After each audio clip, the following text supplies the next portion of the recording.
perfecting holiness, false thunders failed. பரிசுத்தம் பரிபூரணப்படுத்துதல், கள்ள இடிமுழக்கங்கள் தோல்வி அடைந்தன. பாகம் 2. அவர்கள் கனிகளினாலே அவர்களை அறிவீர்கள் என்று அவர் சொன்னபொழுது, பிரசங்கிகள் ஒரு மனிதன் எவ்வளவு மென்மையானவனாக, எவ்வளவு அருமையானவனாக, எவ்வளவு அழகாக புன்முறுவல் பூக்கிறவனாக இருக்கிறான் என்றுதான் அதற்கு அர்த்தம் என்று வியாக்கியானிக்கிறார்கள். இல்லை ஐயா, அது அதை சொல்லவில்லை. அது வெறும் அன்பையும் மகிழ்ச்சியையும் மற்ற காரியங்களையும் குறிக்கவில்லை. அது பரிசுத்தத்தின் தராதரத்தை குறித்து பேசுகிறது. மேலும் நீங்கள் பரிசுத்தத்தின் தராதரத்தை கடைபிடிக்கும் பொழுது அதனுடன் சேர்ந்து செல்லுகிற ஒன்று இருக்கிறது. அது என்னவென்றால், நீங்கள் சத்தியத்தை போதிக்கிறீர்கள் என்பதே.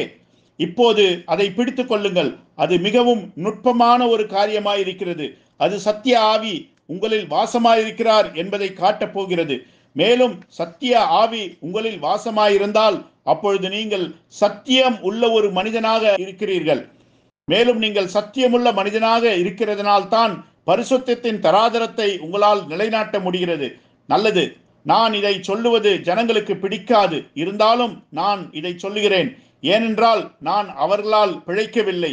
பாருங்கள், மேலும் நான் பிரசங்கிக்க ஒரு இடம் கேட்டு யாரையும் கெஞ்சி போகிறதும் இல்லை. ஆகவே நியூயார்க்கிலிருந்து ஆரம்பித்த எல்லா இடிகளையும் மற்றும் தங்களை தீர்க்கதரிசி என்று உரிமை கோரும் யாவரையும் இயேசு நமக்கு கொடுத்த இந்த அளவுகோலால் அளக்கப்பட போகின்றனர். 1974 வருடத்தில் ஒரு இடிமுழக்க எழுப்புதலோடு ஆரம்பித்த அவர்கள் உரிமை கோரும் அந்த இடிகள், 7 இடிகள், சகோதரன் பிரென்னாமின் பரிசுத்தத்தின் செய்தியை அழித்து போட்டுவிட்டது. சகோதரன் பிரென்னாமின் செய்தியில் நிலைநாட்டின பரிசுத்தத்தின் செய்தியின் தராதரத்தை இந்த கள்ள இடிகள் அழித்தும் ஒத்துப்போயும் ஒப்புரவாகியும் தாறுமாறாக்கியும் மாற்றியமைத்தும் வேண்டுமென்றே வெளிப்படையாக மாற்றியும் விட்டது. இப்படி இருக்க அவர்கள் கனிகளினாலே அவர்களை அறிவீர்கள் என்று இயேசு கூறின அந்த அளவுகோலின் அடிப்படையில் அந்த இடிகள் தேவனுடையது என்று நான் எப்படி ஏற்றுக்கொள்ள முடியும்? கெட்டுப்போன பிரசங்கிகள். சகோதரன் பிரென்னாம் நிலைநாட்டின உடையை அவர்கள் மாற்றி போட்டு விட்டனர். அவர்கள் அதிகாரம் செலுத்தும் பெண்களை கொண்டு வந்து விட்டனர். பத்திரிகை எழுதுகிற தங்களுடைய சொந்த வலைதளங்களையுடைய தங்கள் கணவனுக்கு படுக்கையறையில் பிரசங்கிக்கக்கூடிய பெண்களையும் அதை கொண்டு வந்து பிரசங்க பீடத்தில் பிரசங்கிக்கிற கணவன்மார்களையும் அது உருவாக்கிவிட்டது. இது தங்கள் வீடுகளை கட்டுப்பாட்டில் வைத்திருக்க முடியாத ஒரு கூட்ட பேடி ஆண்களை உருவாக்கிவிட்டது. அந்த இடிகள் ஜனங்களை மீண்டும் தங்கள் தொலைக்காட்சிக்கு திருப்பி அனுப்பிவிட்டது. பிரசங்கிகள் விபச்சாரத்திலும் வேசித்தனத்திலும் விழுந்து விட்டனர். அதே போல் சபையாரும் செய்து விட்டனர். அவர்கள் தங்கள் ஜனங்களை ரட்சிக்கப்படாதவர்களுக்கு மனமுடித்தனர். அதை தேவன் என்று நாம் ஒத்துக்கொள்ள முடியுமா? ஓ இல்லை, பிரியமான பிள்ளைகளே. இயேசு சொன்னவைகளின் அடிப்படையில் ஏதோ ஒன்று எழும்பி தன்னை ஒரு பெரிதாகவோ மகத்தானதாகவோ மின்னல் என்றோ இடி என்றோ மற்றும் பூமி அதிர்ச்சி என்றோ உரிமை கோரி நம்முடைய வழியில் வந்து இடிமுழக்க எழுப்புதல் என்று உரிமை கோரி, அல்லது இன்னொன்று எழும்பி உலகம் முழுவதும் கடந்து சென்று அறுவடை செய்ய போகிற தீர்க்கதரிசி நான் தான் என்று உரிமை கோரி, இன்னொன்று நான் தான் முழு உலகத்திற்குமான 8வது தூதன் என்று உரிமை கோரி, இறுதியில் தங்களின் பெரிய பெரிய வெளிப்பாடுகளையெல்லாம் பிரசங்கித்த பிறகு தீர்க்கதரிசி பல ஆண்டுகளாக வெகு பாடுபட்டு நிலைநாட்ட முயற்சித்த பரிசுத்தத்தின் செய்தியை அது அழித்து போடும் என்றால் அதை தேவன் என்று நீங்கள் அழைப்பீர்களா? பிரியமான பிள்ளைகளே, இல்லை ஐயா, அவ்வாறு நீங்கள் சொல்ல முடியாது. அது ஒரு கள்ள தீர்க்கதரிசி, அது ஒரு பிசாசு. நான் உங்களுக்கு சொல்லுகிறேன், ஆட்டுத்தோலை போர்த்தி கொண்டு உங்களிடத்தில் வரும் கள்ள தீர்க்கதரிசிகளுக்கு எச்சரிக்கையா இருங்கள் என்று. ராஜாவின் பட்டயத்திலிருந்தும் தங்களை அம்பலப்படுத்துகிற உண்மையான ஊழியக்காரர்களிடமிருந்தும் தங்களை காத்து கொள்ள இந்த கள்ள தீர்க்கதரிசிகள் எதை உருவாக்கி கொண்டார்கள் என்று உங்களுக்கு தெரியுமா? அவர்கள் உருவாக்கி கொண்டதெல்லாம் அன்பின் சுவிசேஷம் என்று அழைக்கப்படுகிற ஒரு உபதேசத்தை இந்த கள்ள தீர்க்கதரிசிகள் உருவாக்கி கொண்டனர். தொடாதே, ருசி பாராதே, கையாளாதே, தீமையாய் பேசாதே, இன்னொரு சகோதரரின் செய்தியை தவறானது என்று சொல்லாதே, அப்படி சொல்லாதே, இப்படி சொல்லாதே, அந்த சகோதரனை ஒரு கள்ள தீர்க்கதரிசி என்று சொல்லாதே, ஒருவரையும் ஒருபோதும் அந்திகிறிஸ்து என்றோ அவர் செய்தியை விட்டு போய்விட்டார் என்றும் சொல்லாதே, நாம் எல்லாரும் ஒற்றுமையாகவும் அன்பாகவும் இருக்க வேண்டும் என்றுதான் அவர்கள் கூறுகின்றனர். பொய் சொல்லுகிற மாயமாலக்காரனே, அது சரியாக இயேசு சொன்னதை போலதான். அவர்கள் ஆட்டுத்தோலை போர்த்து கொண்டு உங்களிடத்தில் வருவார்கள். அது ஆட்டுத்தோல் தான். அவர்களுடைய மென்மையான குணாதிசயம் தான் இந்த அன்பு மற்றும் சத்தியத்தின் அடையாளம் என்று சொல்ல வருகிறீர்கள். உங்களுடைய மாயமாலமான ஒத்துப்போகிற குணாதிசயம் அது பாவத்திற்கு எதிராக குரலிடாது. அது சகோதரன் பிரென்னாமின் பரிசுத்தத்தின் செய்தியின் தராதரத்தை நிலைநாட்டாது. ஓ, அது சரியா? ஆம், அது சரிதான் பிள்ளைகளே. ஆகவே இப்பொழுது அவர்கள் தங்களை ஆட்டுத்தோல் போர்த்து கொண்டு மக்களிடத்தில் யார் உண்மை யார் பொய்யன் என்று கண்டுகொள்ள அது ஒரு தராதரமாக வைத்து விட்டார்கள். இன்னொரு வார்த்தையில் சொல்ல போனால், அந்த பிரசங்கி ஒரு கரடு முரடான பிரசங்கி. பாருங்கள், அவன் இடிமுழக்கத்தை எப்படி பொய் என்று சொல்லுகிறான் என்று, அவன் நியூயார்க்கை குறித்து எப்படி பேசுகிறான் என்று பாருங்கள். நியூயார்க்கில் யாரை குறித்து அவன் பேசுகிறான் என்று எனக்கு தெரியும். அந்த 3ஆம் யாத்திரையில் எல்லாரையும் வெளியே கொண்டு வந்த அந்த மனிதனுக்கு எதிராக எப்படி இவன் வந்தான் என்று நீங்கள் பார்த்தீர்களா? நீங்கள் அந்த மனிதனின் குணாதிசயத்தை பார்க்கலாம். நீங்கள் இந்த மனிதனை பாருங்கள். அவனிடம் அன்பே இல்லை. அவன் சரியான ஒரு குணநலன் கொண்ட ஆள் இல்லை. ஓ பிரியமான பிள்ளைகளே, நீங்கள் இந்த முழு காரியத்தையும் நல்லவன் கெட்டவன் விவகாரத்தில் வைக்கிறீர்கள். இது நல்லவன் கெட்டவன் போன்ற காரியம் அல்ல. இது இயேசு மத்தேயுவிலே சொன்ன காரியமாய் இருக்கிறது. மாயக்காரராகிய வேதபாரகரே, பரிசேயரே, வெள்ளையடிக்கப்பட்ட கல்லறைகளுக்கு ஒப்பாய் இருக்கிறீர்கள். உள்ளேயே மரித்தவர்களின் எலும்புகளாய் இருக்கிறது. மாயக்காரரே, வேதபாரகரே, பரிசேயரே, மறைந்திருக்கிற பிரேத குழிகளை போல் இருக்கிறீர்கள்.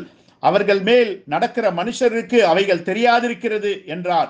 ஓ ஆம், மாயக்காரராகிய வேதபாரகரே, பரிசேயரே, பார்வைக்காக நீங்கள் ஜெபம் பண்ணி விதவைகளின் வீடுகளை பட்சித்து போடுகிறீர்கள். அன்பு திருத்துகிறதா இருக்கிறது. அன்பு கடிந்து கொள்ளுகிறதா இருக்கிறது. அன்பு தேவனுடைய வார்த்தையை காத்து கொள்ளுகிறதா இருக்கிறது. அதுதான் அன்பு. ஆனால் இந்த கள்ள தீர்க்கதரிசியோ ஆட்டுத்தோல் போர்த்து கொண்டு யார் உண்மை யார் பொய் என்று கண்டுகொள்ள ஆட்டுத்தோலை தராதரமாக வைத்திருக்கிறான். அது ஆட்டுத்தோல் அல்ல, நீங்கள் பெற்றிருக்கிற கனியாயிருக்கிறது. பிள்ளைகளே, நீங்கள் பரிசுத்தத்தின் தராதரத்தை தூக்கி பிடிக்க வேண்டும் என்றால், நீங்கள் மிகவும் கரடுமுரடாக ஆக வேண்டும் என்றால் நீங்கள் அவ்வாறு செய்வீர்கள். நீங்கள் கண்டிப்பாக இருக்க வேண்டும் என்றாலும், நீங்கள் கடிந்து கொள்ள வேண்டும் என்றாலும், சகோதரன் பிரென்னாம் போல் அந்த உச்சகட்டத்திற்கு செல்ல வேண்டும் என்றாலும் நீங்கள் அந்த தராதரத்தை தூக்கி பிடிப்பீர்கள். செய்தியின் பரிசுத்தத்தின் தராதரத்தை நிலைநாட்ட உனக்குள் அந்த ஆவி இருக்குமானால் நீ இந்த எல்லா காரியத்தையும் செய்வாய். ஓ ஆம் பிரியமான பிள்ளைகளே, யோவான் ஸ்நானகன் தன் தாயின் வயிற்றிலிருந்தே பரிசுத்த ஆவியை பெற்றிருந்தான். அவன் அந்த மனிதர்களை பார்த்தபோது அவன் கூறினான், வருங்கோபத்துக்கு தப்பித்துக் கொள்ள உங்களுக்கு வகை காட்டினவர் யார் என்றான். ஆதலால் மனம் திரும்புவதற்கேற்ற கனிகளை கொடுங்கள் என்றான். அவன் எதற்காக அழைக்கப்பட்டான் என்று நீங்கள் கேள்விப்பட்டிருக்கிறீர்களா? அவன் சொன்னான், நண்பனே, உன்னுடைய சாமியார் அங்கேயை போட்டுக்கொண்டு இங்கே வராதே. மென்மையாகவும் பவ்யமாகவும் பேசிக்கொண்டு இங்கே வராதே. உன்னுடைய ஆசாரிய சுபாவத்தோடும் அருமையான ஆளுமையோடும் குணாதிசயத்தோடும் இங்கே வராதே. ஓ, அவன் ஒரு முரட்டு மனிதனாக தண்ணீரில் நின்று கொண்டிருந்தான். அவன் கூறினான், கோடாரியானது இப்பொழுது வேறருகே வைக்கப்பட்டிருக்கிறது. நல்ல கனிகளாக மரமெல்லாம் வெட்டுண்டு அக்கினியிலே போடப்படும் என்று கூறினான். உங்கள் கனிகள் தான் இங்கே முக்கியம், உங்கள் கண்ணீர் அல்ல. இந்த கூட்டங்களுக்கு வருவதல்ல, உங்கள் மனம் திரும்புதல் அல்ல.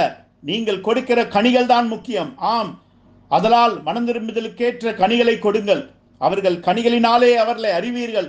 அவன் அவர்களுடைய கனிகளை கேட்டான். கனிகள் என்று சொன்னால் நல்ல நடக்கை அல்ல நண்பனே. கனிகள் என்று சொன்னால் நீங்கள் ஒரு ஆசாரிய உடையணிந்து பவ்யமாக நடந்து ஒரு எறும்பை கூட மிதிக்காமல் நடந்து செல்வது என்பது அல்ல. உங்களுக்கு தெரியுமா, என்னுடன் கூட ஊழியம் செய்த பிரசங்கிமார்களை அதுதான் வெகுவாக ஏமாற்றி விட்டது என்று. ஆம், தான் ஒரு அன்னகன் என்று சொல்லிக்கொண்டு ஒரு மனிதன் இங்கே வந்தான். உங்களுக்கு தெரியுமா, அவன் என்னுடைய நல்ல நண்பர்களை இழுத்து கொண்டு போய்விட்டான். அவர்கள் கூறினார்கள், இப்படிப்பட்ட ஒரு சகோதரனை நாங்கள் பார்த்ததே இல்லை என்று. அவர்கள் கூறினார்கள், அவர் நன்றாக வளர்ந்து தேறிய ஒருவர் என்று. அவர் பேசுகிற ஒவ்வொரு வார்த்தைகளுக்கும் அந்த மனிதன் அழுவார். அவர் ஆவிக்குரிய விதத்திலும் இயற்கையான விதத்திலும் அன்னகர்தான். ஓ என் சகோதரனே, இந்த பிரசங்கி அங்கே எழுந்து நின்று, அவன் ஒரு அந்திக்கிறிஸ்து, அவன் 2 காலில் நடக்கும் சர்ப்பம், அவன் ஒரு பிசாசு, அவனுடன் நமக்கு எந்த சம்பந்தமும் இல்லை என்று கூறினார். அந்த வஞ்சனையிலிருந்து ஒரு சிறு கூட்ட மக்களை என்னால் வெளியே இழுக்க முடிந்தது. நான் கூறினேன், அந்த ஆளிடம் காணப்படுவது தேவனுடைய கனிகள் அல்ல என்றேன். ஒருவரும் என்னை அப்போது நம்பவில்லை. ஒரு கைப்பிடி அளவுதான் என்னை நம்பினார்கள். அவர்கள் விழித்து கொள்ள பல வருடங்கள் பிடித்தது. சகோதரர்கள் என்னிடத்தில் வந்து, சகோதரனே, இது எங்கே போய் முடிய போகிறது என்றனர். நான் சொன்னேன், முதல் முறையாக அவர்களில் சிலர் தங்கள் மனைவிகளை இழக்கப் போகிறார்கள். அப்பொழுது எல்லாமே குழப்பமாய் போய்விடும் என்றேன். நான் சொன்னேன், அவன் ஒரு அன்னகன் அல்ல என்பதை அவர்கள் அறிந்து கொள்ளப் போகிறார்கள் என்று. அது ரொம்ப நாள் கூட நீடிக்கவில்லை. சில வருடங்களில் பிறகு அவர்கள் விழித்து கொண்டனர். ஓ ஆம், என் சகோதர சகோதரிகளே, இந்த மனிதர்கள் பரிசுத்தத்தின் செய்தியின் தராதரத்தை குறித்து சாக்கு போக்கு சொல்வதற்காக அவர்கள் அன்பின் சுவிசேஷத்தை பிரசங்கிக்கின்றனர். அவர்கள் பரிசுத்தத்தின் செய்தியின் தராதரத்தை உடைத்து போட்டுவிட்டு அதை என்னுடைய பலவீனம் என்கிற போர்வையால் மூட பார்க்கின்றனர். அவர்கள் ஒருவரும் மற்றவருடைய பலவீனத்தை குறித்து நிதானிக்க கூடாது என்று சொல்லுகின்றனர். ஒரு பிரசங்கி சற்று பலவீனமாகிவிட்டார், அதனால்தான் அவர் விபச்சாரம் செய்து விட்டார், வேசித்தனத்தில் விழுந்து விட்டார். ஒரு பிரசங்கி சற்று பலவீனமாகிவிட்டார், அதன் காரணமாக அவர் ஒரு 5 பெண்களுடன் வாழ்ந்தார். இயேசு கிறிஸ்துவின் ரத்தம் மிக சக்தி வாய்ந்தது. அவர் செய்ய வேண்டியதெல்லாம் தன்னுடைய பாவங்களுக்காக மனம் விருந்தி மீண்டும் வந்து பிரசங்க பீடத்தில் வர வேண்டியதுதான் என்று சொல்லுகிறார்கள். ஓ இல்லை ஐயா, அது சபை ஒழுங்கின்படியாக பரிசுத்தத்தின் தராதரம் அல்ல. சகோதரன் பிரென்னாம் கூறினார், ஒரு ஊழியக்காரன் முறைகேடாக வாழ்ந்தால் நீங்கள் அவனை தூக்கி எறிய வேண்டும் என்று. ஓ ஆம், ஆகவே இப்பொழுது அந்த பரிசுத்தத்தின் தராதரத்தை உடைத்து போடுவதற்கு அவர்கள் கூறும் சாக்குப்போக்கு என்னவென்றால், ஒரு சகோதரன் ஏதோ தவறுதலாக ஒரு தொலைக்காட்சி பெட்டியை வாங்கி வந்து விட்டார், கர்த்தருக்குள் பலப்பட்ட பிறகு அவர் எல்லாவற்றையும் மேற்கொள்ளுவார், போக போக அவர் எல்லாவற்றையும் மேற்கொண்டு அதை தூக்கி போட போகிறார். என்னது, தவறுதலாக வாங்கி வந்து விட்டாரா? உங்களுக்கு தெரியுமா நண்பனே, அந்த தொலைக்காட்சியில் வருகிற அவலட்சணமான காட்சிகளை பார்த்து முறைகேடாக வாழ்வதற்கு நீ எத்தனை தடவை உன்னுடைய மனசாட்சியை மீறி செல்ல வேண்டும் என்று. ஆகவே அது என்னவாயிருந்தாலும் சாக்கு போக்கு சொல்ல இடமில்லை. கள்ள இடிகளை பின்பற்றுகிறவர்கள் இத்தகைய காரியங்களில் குற்றவாளிகளாயிருக்கிறார்கள். அதுவே அவர்களுடைய சுபாவங்கள் கெட்டு போய்விட்டன என்றும் அவர்கள் மறுபடியும் பிறக்கவில்லை என்றும் அவர்களுக்குள் தேவனுடைய ஆவி இல்லை என்றும் நிரூபிக்கிறது.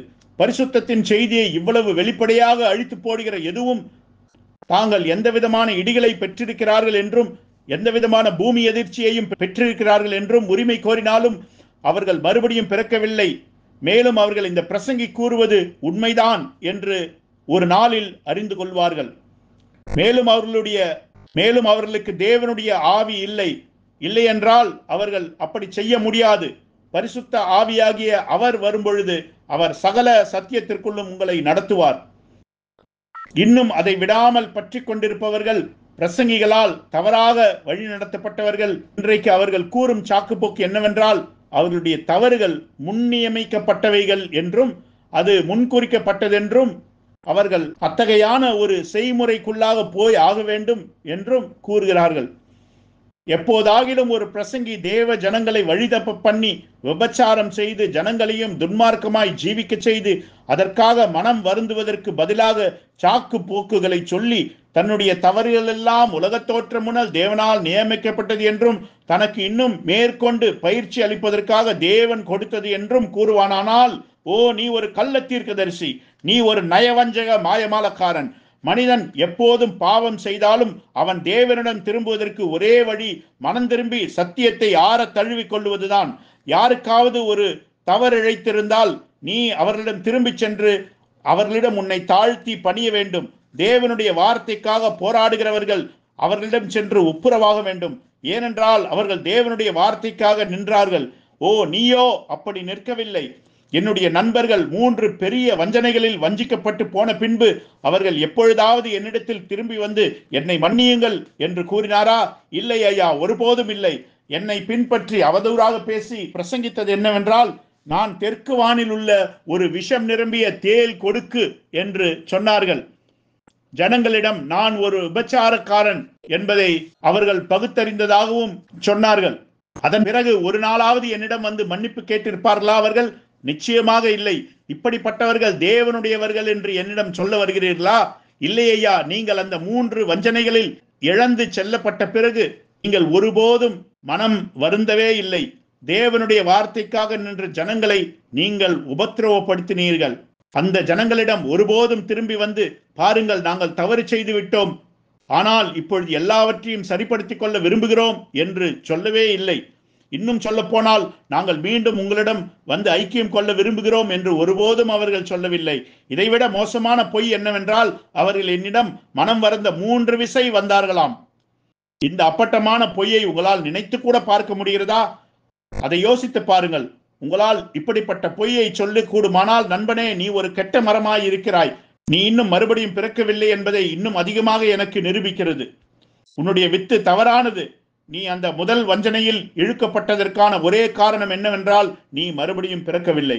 இரண்டாவது வஞ்சனையில் இழுக்கப்பட்டதற்கு காரணம், நீ மறுபடியும் பிறக்கவில்லை. மூன்றாவது வஞ்சனையில் இழுக்கப்பட்டதற்கு காரணம், நீ மறுபடியும் பிறக்கவில்லை. நீ அந்த 3 வஞ்சனைகளையும் எடுத்துக்கொண்டு 4வது வஞ்சனையையும் உருவாக்கிவிட்டாய். நீ தவறாக இருக்கிறாய் நண்பனே. 10 வருடங்களாக ஒருவரும் இடிகளை பிரசங்கிக்கவில்லை. ஆம் பிரியமான பிள்ளைகளே, 1963 முதல் 1973 வரை ஒருவரும் இடிகளை குறித்து பிரசங்கிக்கவில்லை. அதன் பிறகுதான் மிகப்பெரிய போலி ஆள்மாட்டக்காரன் ஒருவன் நியூயார்க்கில் இருந்து எழும்பி தன்னிடத்தில் 7 இடிகள் இருப்பதாக உரிமை கோரிக்கொண்டான். ஆனால் அவர்களுக்கு இடிகளை பற்றி ஒன்றும் தெரியாது. மேலும் அவர்கள் ஒரு பொய்யான எழுப்புதலை உணர்ச்சி வசப்படுதலில் செய்து காண்பித்தனர் என்பதை நீங்களும் நானும் பார்த்தோம். கடைசியில் அதுவும் ஒன்றில்லாமல் போய்விட்டது. பிறகு பாவமும் சீர்கேடும் அந்த எழுப்புதலை ஆட்கொண்டு விட்டது. இப்பொழுது மறுபடியும் வேறெதை பார்க்க விரும்புகிறீர்கள்? அவர்கள் கனிகளினாலே அவர்களை அறிவீர்கள் என்று இயேசு கூறினார். அந்த இடிகளை பற்றி கொண்டவர்கள் செத்து நாறிப்போன பிணங்களை தின்னும் வல்லூறுகளை போல இருக்கிறார்கள். இன்று 1973 ஒரு மிகப்பெரிய போலியால் 7வது முத்திரை மற்றும் 7 இடிகள் என்ற பொருளின் பேரில் ஆரம்பிக்கப்பட்டதும் அதிலிருந்து உருவானதுமான கற்பனையான வஞ்சனை, அந்த மரித்து கொண்டிருக்கிற ஆள் மாறாட்டக்காரன் மனம் திரும்பி தான் 7 இடிகளை புரிந்து கொண்டதாக நம்பிக்கொண்டிருந்தான் என்கிற உண்மையை தேவனுடைய பிள்ளைகளிடத்தில் அறிக்கையிடுவான் என்று நான் நம்புகிறேன். அது புரியாத பாஷையில் மறைந்திருந்தது. சகோதரன் பிரென்னாம் அவர்களாலேயே வியாக்கியானிக்க கூடாது இருந்தது. இப்பொழுது அவன் அப்படி செய்வான் என்றால் நான் விசுவாசிக்கிறேன், செய்தி விசுவாசிகளை வஞ்சித்து விட்ட பிறகு ஒரு மனிதன் அவர்களுக்கு செய்யக்கூடிய மிகப்பெரிய உபகாரமாக அது இருக்கும் என்று நான் உண்மையில் அப்படித்தான் விசுவாசிக்கிறேன். இந்த மனிதனுக்கு அவரது மரணப்படுக்கையில் தேவன் உதவி செய்ய வேண்டும் என்று நான் ஜெபிக்கிறேன். எவ்வாறு 7ஆம் நாள் ஆசரிப்பு உபதேசத்தை நிறுவியவருக்கு செய்தது போல் அந்த 7ஆம் நாள் ஆசரிப்பு உபதேசத்தை நிறுவியவர் எடுத்துக்கொள்ளப்படுதலுக்கு ஒரு நாளை குறித்தார். ஆனால் அவரது மரணப்படுக்கையில் அவர் தம்முடைய விசுவாசிகளிடத்தில் இவ்விதமாக அறிக்கையிட்டார். அதாவது, எடுத்துக்கொள்ளப்படுதலுக்கு ஒரு நாளை குறிப்பிட்ட என்னுடைய கணிப்பில் நான் தவறு செய்யவில்லை என்று கூறுவது நேர்மையாக இருக்காது என்றார். அவர் அதை செய்தார். மற்ற மனிதர் எழும்பி மற்ற தேதிகளை குறித்தனர். அது நிறைவேறாத போது அவர்கள் எல்லாரும் வெள்ளை துணிகளை போர்த்து கொண்டு மலையுச்சிக்கு ஏறி சென்று தற்கொலை செய்து கொண்டனர். அவைகளெல்லாம் வருத்தத்திற்குரியது. ஆனால் ஒரு கள்ள தீர்க்கதரிசி அப்படித்தான் செய்வான். ஆனால் நீங்களோ அவர்களுடைய கனிகளினால் அவர்களை அறிவீர்கள். ஓ என் பிரியமான பிள்ளைகளே, இப்பொழுது நீங்கள் எப்பொழுதெல்லாம் செய்தியின் பரிசுத்தத்தின் தராதரத்தை விட்டு விலகிறீர்களோ அப்பொழுதெல்லாம் பரிசுத்த ஆவி பறந்து சென்று விடுகிறார். ஆதியாகமத்தில் பாவம் தேவனை மனிதனிடமிருந்து பிரித்து விட்டது. ஆகான் என்பவன் பாளையத்திற்குள்ளாக கேட்டுக்கேதுவான காரியத்தை கொண்டு வந்தான். கர்த்தருடைய ஆவியானவர் அங்கே இருந்து கடந்து சென்று விட்டார். மேலும் இன்று கடைசி கால செய்தியில் உள்ள பிரச்சனை என்னவென்றால், பிரசங்கிகளின் செல்வாக்கினால் ஜனங்கள் பரிசுத்தத்தின் செய்தியை விட்டும் பரிசுத்தத்தின் செய்தியின் தராதரத்தை விட்டும் அப்படியே வழிவிலகி சென்று விட்டனர். அதன் விளைவாக தேவனுடைய பிரசன்னத்தையும் தேவ ஆவியின் அசைவாடுதலையும் பரிசுத்தத்தின் மக்களிடத்தில் காணாத போது இவர்களிடம் நீங்கள் காண முடியாது. தேவன் தம்முடைய வாக்கு தத்தங்களை செய்கிறார். 1956 என்கிற செய்தியில் தேவனுடைய தீர்க்கதரிசி இந்த பதிலைத்தான் நமக்கு அளிக்கிறார். என்னுடைய கருத்து என்னவென்றால், பரிசுத்தத்தின் செய்தியை விட்டு நீங்கள் வழிவிலகும் போது ஒரு தனி நபராகிய உன்னை விட்டு ஆவியானவர் விலகி விடுகிறார். சபையாகிய உங்களை விட்டு ஆவியானவர் விலகி விடுகிறார். மேற்கோள் வில்லியம் பிரென்னாம். இன்றைக்கு நமக்கு தேவையானதெல்லாம் இன்னும் சில பழமை வாய்ந்த கலக்கும் பிரசங்கிகள் தான். ஆனால் பேடித்தனம் கொண்ட ஏராளமான மனிதர்கள் தான் இன்றைக்கு அதை செய்ய முயற்சித்துக் கொண்டிருக்கின்றனர். நமக்கு தேவையானதெல்லாம் மறுபடியும் அதே பரிசுத்த ஆவியின் அபிஷேகம்தான். சகோதரன் பிரென்னாம், என்ன நடந்தது? பரிசுத்த ஆவி பறந்து போய்விட்டார். நீங்கள் ஆரம்பித்த போது முதலாவது காரியம் உங்களுக்கு தெரியுமா?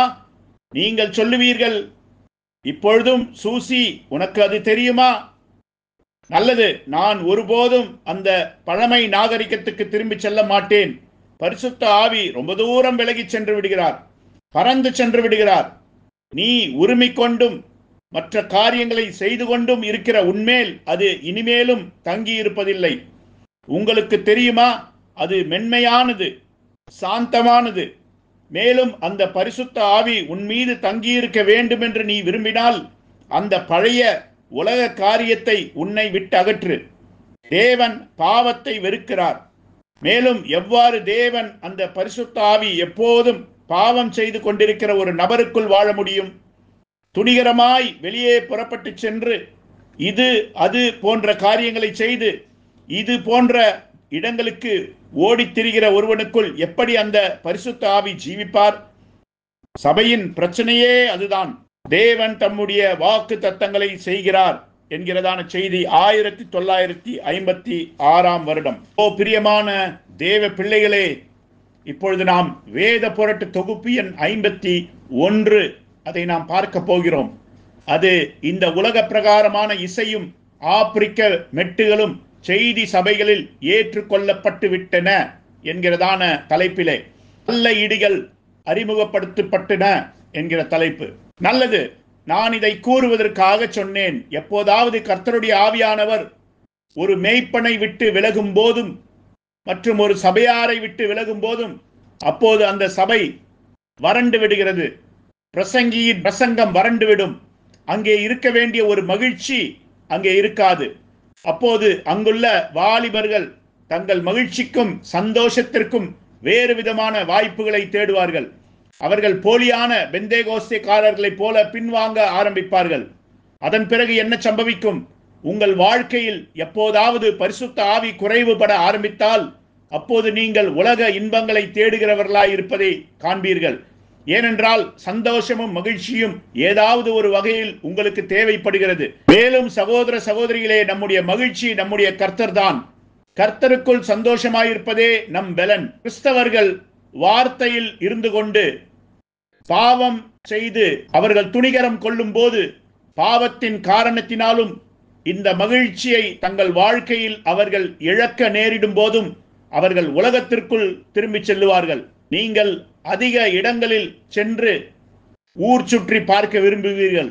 உங்களுக்கு அதிக பெண்கள் வேண்டும், உங்கள் வாழ்க்கையில் அதிக ஆண்கள் வேண்டும், உங்களுக்கு விளையாட்டுகள் வேண்டும், உங்களுக்கு தொலைக்காட்சி வேண்டும், ஆண்களும் பெண்களும் சேர்ந்து கலப்படமாக குளியல் வேண்டும் என்று விரும்புவீர்கள். நீங்கள் தவறான பாடல்களை கேட்க விரும்புவீர்கள். சபைகளில் உள்ள பிரச்சனை அதுதான். போலியான பெந்தேகோஸ்தே சபையில்தான் இந்த பிரச்சனை என்றால், அதாவது கர்த்தருடைய ஆவியானவர் அவர்களை விட்டு போனவுடன் ஜனங்களை இழுத்து பிடித்து வைக்க அவர்கள் பலவிதமான பொழுதுபோக்கு அம்சங்களை சபைக்கு உள்ளே கொண்டு வந்து விட்டனர் என்றால், இப்பொழுது நண்பர்களே, நீங்கள் கவனிப்பீர்களானால் மல்கியா 4 பின்பற்றுகிறவர்களும் செய்தியை பின்பற்றுகிறவர்களும் அதே முறையைத்தான் எடுத்து கையாண்டு கொண்டனர். நான் இங்கே உங்களுக்கு குறிப்பிட்டு கூறின காரியம் என்னவென்றால், சகோதரன் பிரென்னாம் கண்டனம் செய்த காரியங்களான தொலைக்காட்சி, விளையாட்டு, உலக பிரகாரமான பாடல்கள், இன்னும் இது போன்றவைகளுக்கு ஜனங்கள் திரும்பி போவதை குறித்துதான். அவர்கள் இன்றைய பெந்தேகோஸ்துகளைப் போல ஆகிவிட்டனர். ஆகவே இப்போது அவர்கள் செய்ய ஆரம்பித்த முதல் காரியம் உலக பிரகாரமான மெட்டுகளை, வேர்ல்ட்லி பீட்ஸ், தங்கள் பாடல்களில் புகுத்தியதுதான். ஏனென்றால் பரிசுத்த ஆவிக்கு பதிலாக வேறு ஏதாவது ஒரு காரியத்தை அவர்கள் செய்ய வேண்டி இருந்தது. சபையில் மக்களை சந்தோஷப்படுத்த ஒரு மாற்று ஏற்பாடை அவர்கள் செய்ய வேண்டி இருந்தது. ஆகவே அவர்கள் சகோதரன் பிரென்னாமின் உபதேசங்களை தாறுமாறாக்கிவிட்டனர். இது ஒரு வேத புரட்டு. எந்த ஒரு செய்தியாளனின் செய்தியையோ வேதாகம உபதேசத்தையோ தாறுமாறாக்கினால் நீ ஒரு வேத புரட்டன். அந்த உபதேசம் ஒரு வேத புரட்டாகி விடுகிறது. 1974 அவர்கள் இடிகளை உள்ளே கொண்டு வந்து விட்டனர். அவர்கள் ஆப்பிரிக்க மெட்டுகளை உள்ளே கொண்டு வந்து விட்டனர். அவர்கள் ஆப்பிரிக்க மொழியிலேயே பாட துவங்கிவிட்டனர். ராக் அண்ட் ரோல் என்கிற காரியங்களை அவர்கள் ஆப்பிரிக்காவில் இருந்துதான் அது வந்தது. சபை பாடல்களின் ராகங்களிலும் அதே மெட்டுகள் தான் உள்ளே வந்தது. அதன் பிறகு கொஞ்ச காலம் கழித்து மேற்கத்திய இசை உள்ளே கொண்டு வந்தனர். ஒரு எழுப்புதலை அவர்கள் உருவாக்கிவிட்டு மேலும் மனவாட்டி எழுப்புதல் ஆரம்பித்து விட்டது என்று சொல்ல ஆரம்பித்து விட்டனர். அது ஒரு பிசாசின் பொய்யாயிருக்கிறது பிரியமான பிள்ளைகளே. அதன் பிறகு அவர்கள் அந்த ஆப்பிரிக்க மெட்டிலான பாடல்களில் மிகவும் உணர்ச்சி வசப்பட்டு மற்றும் ராக் இசை, மெதுவான ராக் மற்றும் மேற்கிந்திய இசை போன்றவற்றை உள்ளே கொண்டு வந்து அதன் விளைவாக அவர்கள் மிகவும் உணர்ச்சி வசப்பட்டு பெண்கள் கீழே விழுகிறதும் ஆண்கள் கீழே விழுகிறதும் மேலும் அவர்கள் ஆடைகள் விலகி அரை நிர்வாணமாக காட்சி அளிக்கிறதும் இப்படி கீழே விழுந்து புரளுகிற போலியான பெந்தேகோஸ்தேக்காரர்களை மூடுவதற்காக போர்வைகளை வைத்திருக்கின்றனர். அதற்கு அவர்கள் இசையில் எவ்விதமான மெட்டுகளையும் எந்த விதமான ராகங்களையும் கொண்டு வர வேண்டும் என்று வேதம் கூறவில்லை என்று சாக்குபோக்கு சொல்கின்றனர். ஆகவே வேதம் அதற்கு எந்த ஒரு சட்டத்தையும் கூறவில்லை என்பதில் இவர்கள் எல்லா விதமான வெவ்வேறு இசைகள் மற்றும் வெவ்வேறு பாடல்களையும் உள்ளே கொண்டு வந்து விட்டனர். மாயமாலக்காரனே, பரிசுத்த ஆவி உனக்குள் இருந்தால் பரிசுத்த ஆவியை எது பிரியப்படுத்தும் என்று நீ அறிந்திருப்பாய். நீ அந்த வார்த்தையின் செத்த எழுத்துக்களில் காண விரும்ப மாட்டாய். ஏனென்றால் இசையானது ஆதியாகமத்திலேயே மாறி மாறி பயணித்து வருகிறது. ஆனால் சில இசைகள், சில மெட்டுகள் பிசாசின் ஏவுதலை தாங்கி வருகின்றது. சில மெட்டுகள் பரிசுத்த ஆவியின் ஏவுதலை தாங்கி வருகிறது. மேலும் உனக்குள்ளே பரிசுத்த ஆவி இருந்தால் அதுவே அதற்கு சாட்சி பகரும். அவ்வகையான பாடல்களிலும் மெட்டுகளும் இசையும் பரிசுத்த ஆவியின் ஏவுதலின்படி இருக்கிறதா என்று அதுவே சாட்சி பகரும். அது எவ்வளவு இனிமையாயிருந்தாலும் காரியமல்ல பிள்ளைகளே. அது பரிசுத்த ஆவியினிடம் இருந்து வரவில்லை என்றால் அது ஒருபோதும் சாட்சி பகராது. ஆம், நீ பிரசங்கியோ மெய்ப்பனோ தீர்க்கதரிசியோ யாராயிருந்தாலும் உனக்குள் பரிசுத்த ஆவி இல்லை என்பதை அது நிரூபித்து விடுகிறது. இந்த விஷயத்தில் நான் சரியா இருக்கிறேனா அல்லது தவறா இருக்கிறேனா என்பதை நீங்கள் காணும்படியாக நான் உங்களுக்கு இப்பொழுது தீர்க்கதரிசியை மேற்கோளிடப் போகிறேன். மேற்கோள்: வில்லியம் பிரென்ஹாம். நாம் வழக்கமாக பாடுகின்ற கடந்த நாட்களின் பழைய பாடல்கள், நாம் பாடி தேவ ஆவியில் மகிழ்ந்து நம்முடைய கன்னங்களில் கண்ணீர் வழிய பாடின பாடல்கள் எல்லாம் எங்கே? இப்பொழுதோ நாம் ஒரு பாடகர் என்று காட்ட மூச்சு திணறும்படியாய் முகம் நீல நிறமாய் மாறும் அளவிற்கு சுவாசத்தை அடக்கிக் கொண்டு பாட முயற்சிக்கிறோம். பார்த்தீர்களா? நாம் ஹாலிவுட்டை அப்படியே பின்பற்றுகிறோம். புத்தி கூர்மையான பாடல் பாடுதல், குரல் பயிற்சி, இப்படிப்பட்ட நிகழ்ச்சிகள் நன்றாக பாடுவது கேட்க எனக்கும் பிரியம்தான். நான் பழங்காலத்து இதயபூர்வமான பெந்தேகோஸ்தே பாடல்களை கேட்க விரும்புகிறேன். இன்றைக்கு பாடல் என்று சொல்லிக்கொண்டு கிரீச் கிரீச் என்று சத்தமிடுகிறார்களே, அதை நிச்சயமாக நான் வெறுக்கிறேன். அது மிகவும் ஒரு கேலிக்கிடமான காரியம் என்று நான் நினைக்கிறேன். அது ஒரு தாறுமாறு. தாகம் என்கிறதான செய்தியில் 1965 வருடத்தில் பிரசங்கிக்கப்பட்டது. ஓ பிரியமான பிள்ளைகளே, சகோதர சகோதரிகளே, சகோதரன் பிரென்ஹாம் அதை ஒரு தாறுமாறு என்று கூறினார். மேலும் மல்கியா 4 பின்பற்றுகிறவர்களும் பாடல்களை தாறுமாறாக்கிவிட்டனர். அவர்களும் இன்றைய பெந்தேகோஸ்துகளை போல எல்லா விதமான மெட்டுகளையும் சபைக்கு உள்ளே கொண்டு வந்து விட்டனர். மீண்டும் மேற்கோள்: வில்லியம் பிரென்ஹாம். நான் நடனங்களுக்கும் விருந்துகளுக்கும் மற்றும் எல்லா விதமான காரியங்களுக்கும் செல்கிறேன். இழிவான அசுத்தமான கதைகள் அடங்கிய புத்தகங்களை நான் வாசிப்பேன் என்று சொல்லுவாயானால், அதை வாசிப்பதில் நான் இன்பம் கொள்ளுகிறேன் என்று கூறுவாயானால், ஓ சகோதரனே, உன்னிடம் ஏதோ தவறு இருக்கின்றது. அதுதான் உன்னுடைய பசியாகும். பாருங்கள், ஒரு மனிதன் எதை வாசிக்கின்றான் என்பதை நான் காணட்டும். எதை பார்க்கிறான் என்றும் எந்த விதமான இசையை கேட்கிறான் என்றும் நான் பார்க்கட்டும். அன்றொரு நாள் நான் காரில் வந்து கொண்டிருந்த போது ஒரு குறிப்பிட்ட நபர் தன் கையை நீட்டி என்னுடைய வானொலியில் ஏதோ ஒரு விதமான அசுத்தமான இசையை போட்டார். நான் அதை நிறுத்து, அதை கேட்க எனக்கு விருப்பமில்லை என்றேன். அது ஏதோ ஒரு பூகி ஊகி இசை. அவர், என்ன? நான் அதை கேட்க விரும்புகிறேன் என்றார். நான் கூறினேன், உன்னுடைய சுபாவம் தவறானது, எனவே நீ தவறாயிருக்கிறாய் என்று. அதற்கு பிறகு சில நாள் கழித்து நான் அங்கே வெளியில் சென்றிருந்த போது அங்கே மேலே மலையோரத்தில் அல்லது குன்றின் ஒன்றில் அந்த நபருடன் மீன் பிடித்துக் கொண்டிருந்தேன். அங்கே அந்த சிறு பறவைகள் பாடிக்கொண்டிருந்தன. வானம்பாடிகள் கூக்குரலிட்டு கொண்டிருந்தன. சிறு இன்னிசை பறவையானது மேலே ஆகாயத்தில் பறந்து துதிகளை பாடிக்கொண்டிருந்தது. நான் அந்த பையனை நோக்கி கூப்பிட்டு, இங்கே பார் பையனை, அதுதான் எனக்கு பிடித்த இசை, அதை அப்படியே இயக்கு, அதுதான் என்னுடைய வானொலி. நான் இங்கு இருக்கையில் என்னை நோக்கி பாடத்தக்கதாக தேவன் அவைகளை அனுப்புகிறார். அது என் ஆத்துமாவை மகிழ்வித்து தட்டி கொடுக்கின்றது. மயக்கி இழுக்கும் ஆவிகள் என்கிறதான செய்தியில் 1955 வருடம். ஓ பிரியமான பிள்ளைகளை, இது அருமையா இல்லையா? நீங்கள் பாருங்கள், எது உங்கள் ஆத்துமாவை ஆற்றுகிறது என்று. இயற்கை, மிருகங்களின் சத்தம், பறவைகளின் சத்தம், அலைகளின் ஆரவாரம், கடலின் முழக்கம். ஆமையா, மேலும் சகோதரன் பிரண்ணாம் கூறுகிறார், அவர் அதை மிகவும் விரும்புகிறார் என்று. அது அவருடைய ஆத்துமாவை ஆற்றுகிறதா இருக்கிறது. மேற்கோள், வில்லியம் பிரண்ணாம். அது என் ஆத்துமாவை மகிழ்வித்து ஆற்றுகின்றது. அந்த எல்லா பழைய பைத்தியக்காரத்தனமான பாடல்களை காட்டிலும் மேலானது. ஒரு நாணயத்தை சொருகினால் குறிப்பிட்ட இசை தட்டுகள் தானாக இயக்கி பாட வைக்கும் இயந்திரங்கள், ஜூக் பாக்ஸ், அதிக சத்தம் போடுகிறது. நீங்கள் ஒரு பொது இடத்தில் கூட உணவு அருந்த முடியாத அளவிற்கு அதிக சத்தமாக இயங்கிக் கொண்டிருக்கின்றன. அது பிசாசின் உணவு பட்டியலாகும். அது பிசாசின் வீடாயிருக்கிறது. அது பாவத்தின் குவியலாயிருக்கிறது. அந்த இயந்திரங்களில் அவர்கள் நாணயத்தை போடுகையில் இந்த எல்லா பழைய அசுத்தமான பாடல்களும் அதில் வரும். நீ அதில் இன்பம் கொள்கிறாயா? வெட்கக்கேடு. நீ ஒரு பின்மாற்றக்காரனாயிருக்கிறாய். நீ தேவனிடமிருந்து புறம்பாக இருக்கிறாய். நீ தேவனை அறியாதிருக்கிறாய். உன் பாவங்கள் மன்னிக்கப்பட்டிருக்கின்ற நிலையில் நீ தேவனை அறிந்திருப்பாயானால் அதை போன்ற ஒரு முட்டாள்தனமானவைகளை நீ காதில் கேட்கவே மாட்டாய். அது உனக்கு மரித்து போன ஒன்றாயிருக்கும். நீ வாந்தி பண்ணப்பட்டதிலிருந்து விலகுவதைப் போல அதிலிருந்து அப்புறம் செல்வாய். உனக்கு அது பிடிக்காது. உன்னுடைய ஆகாரமானது மேலானது. நீ தேவனை நேசிக்கிறாய். இக்காலையில் நீ இங்கே வந்து இந்த அறிக்கையிடும் மக்களோடு முழங்காலிடுவாயா? மயக்கி இழுக்கும் ஆவிகள் என்கிற செய்தி 1955 வருடம். ஓ நண்பனே, நீ இன்னுமாக இது போன்ற ஏதாகிலும் ஒரு உலக இசையை விரும்புவாயானால், ஒரு வாலிபனாய் இருக்கிற நீ அல்லது ஒரு வயதானவனாய் இருக்கிற நீ யாராயிருந்தாலும் சரி, உன்னுடைய காதுகளில் அது எப்போதும் காணப்படுமானால் நீ இன்னும் மறுபடியும் பிறக்கவில்லை. நீ இன்னும் இழக்கப்பட்டவனாய் இருக்கிறாய். உனக்குள் ஒரு பிசாசு இருக்கிறது.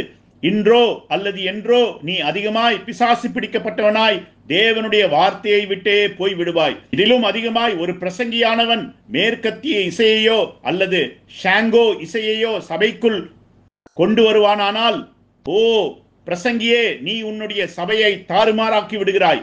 மேலும் அந்த பிரசங்கியே இன்னும் மறுபடியும் பிறக்கவில்லை. மேற்கோள், வில்லியம் பிரண்ணாம். இப்போது அந்த பழைய எல்லா அவலட்சணமான அசுத்தமான அதை என்னவென்று சொல்லுகிறீர்கள்? பூகி ஊகி, வேற என்னென்னமோ சொல்லுகிறார்கள். அந்த அவலட்சணங்களை என் வாழ்க்கையில் ஒருபோதும் நான் கேட்டதில்லை. ஒரு கிறிஸ்தவ ஆவியால் இது போன்ற காரியங்களை கேட்டு சரியான ஜீவியத்தை ஜீவிக்க முடியாது. பாருங்கள், வழக்காடுவோம் வாருங்கள் என்ற செய்தி 1955. பிரியமான பிள்ளைகளே, நீங்கள் ஒரு கிறிஸ்தவராய் இருந்தால் உங்களால் அதை கேட்க முடியாது. ஏனென்றால் அந்த ஏவுதலை கொண்டு வருவது பிசாசு. மேலும் உங்களுக்குள் இருக்கும் பரிசுத்த ஆவி அந்த பிசாசுக்கு எதிர்த்து நின்று அந்த ஆவியை வெறுக்கிறது. மேற்கோள், வில்லியம் பிரண்ணாம். யாரோ என்னிடம் சொன்னார்கள், என் பக்கத்து வீட்டுக்காரர் என்று நினைக்கிறேன்.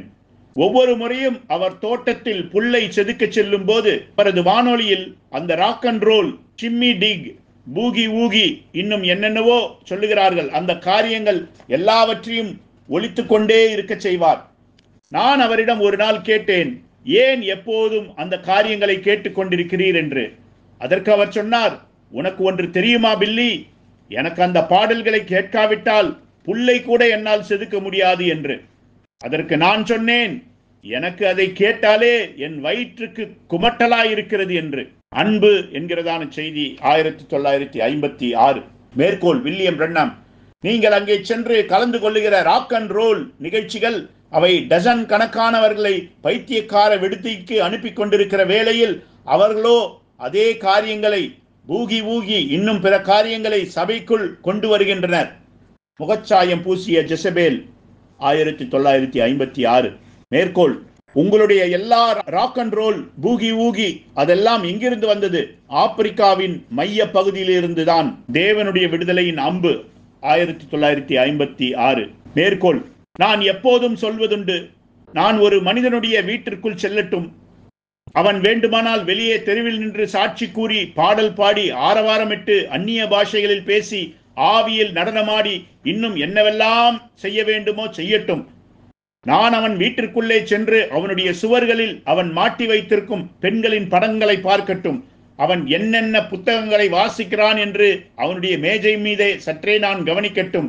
அவனுடைய வானொலியை இயக்கி அவன் என்னவெல்லாம் ராக் அண்ட் ரோல் என்ற பூகி ஊகி போன்ற ஆப்பிரிக்க அலங்கோல பாடல்களை கேட்கிறான் என்று நான் கவனிக்கட்டும்.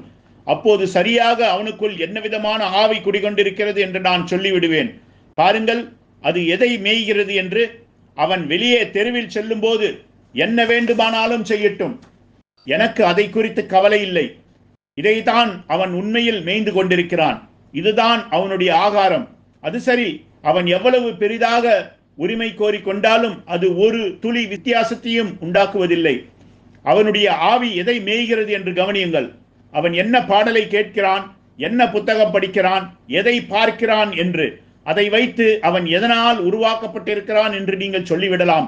அவனுடைய குணாலட்சணமே அதை கூறிவிடும். முகச்சாயம் பூசிய யெசபேல் 1956. இந்த பரிசுத்தத்தின் செய்தியை ஏதோ அடிப்படைவாத கொள்கையை நிலைநாட்டுவதற்காக நாங்கள் உபயோகிக்கவில்லை என்று காட்டும்படிக்கு நான் இந்த மேற்கோளை இங்கே வெளியிடுகிறேன். சகோதரன் பிரென்னாமை நான் இங்கே மேற்கோள் இடுகிறேன்.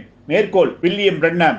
சகோதரனே, பரிசுத்த ஆவி ஊற்றப்படுவதற்கு முன்பாக தேசம் முழுவதும் சபைகளில் இன்று தேவைப்படுவது பிரசங்க பீடத்திலிருந்து வாயிற்காவலர் அறை வரைக்குமாக ஒரு சுத்தம் செய்தல் அவசியம். அதுதான் தேவைப்படுகிறது.